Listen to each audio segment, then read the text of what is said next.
You're wanting to buy a house either by yourself, a significant other, or with a spouse. Maybe you want to start a family. Whatever it is, you want to buy a house, but you have all this student loan debt and you're not sure if it's even possible. And if so, how are the lenders even looking at it? So that's what we're going to cover in today's video.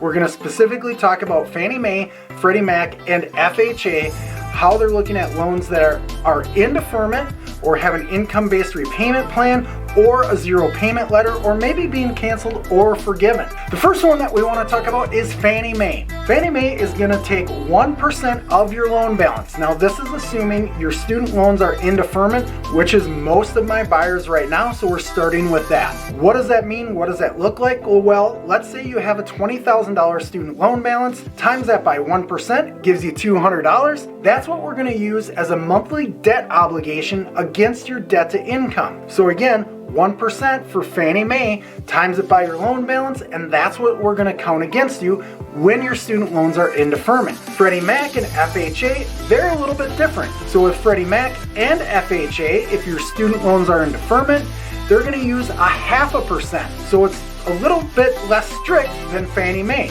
which means let's say you have that $20,000 student loan balance, times it by 0.5%, that's going to allow us to use a $100 a month payment against your debt to income ratios. So it's a little bit more favorable when we're talking about that. Now, when we're talking in the conventional world, meaning Fannie Mae and Freddie Mac, if you have a zero payment letter, meaning you entered back into payments on your student loan, they looked at your income and they've determined that you have a $0 a month payment. I know it's hard to believe, but it happens quite a bit. Your student loan servicer will provide you with what's called a zero payment letter, and that will be able to allow us not to count any student loans against you when it comes to your debt to income ratio. Again, it's going to be available to you from your student loan servicer. Make sure you give it to your LO, so that way we don't have to count it against your debt to income.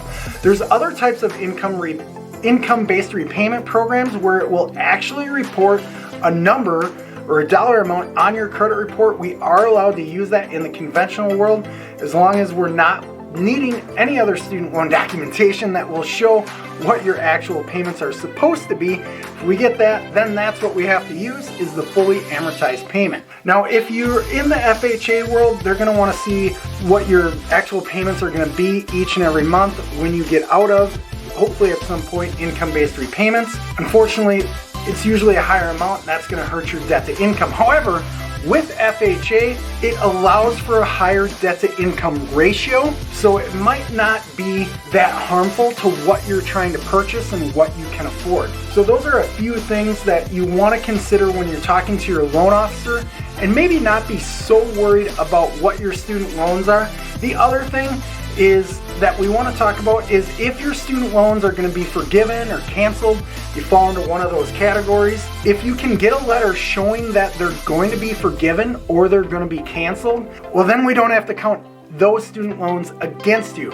I've done that before for one of my veterans. We were actually able to get her student loan forgiven. She was disabled, so it really worked out. We took that student loan and got it right out of her debt to income. So there's a lot of cool things going on with student loans and how we can maybe make them work so a home seems more affordable and more attainable. If you have any questions, feel free to drop a comment. Thanks for checking out the video. We'll see you at the next one.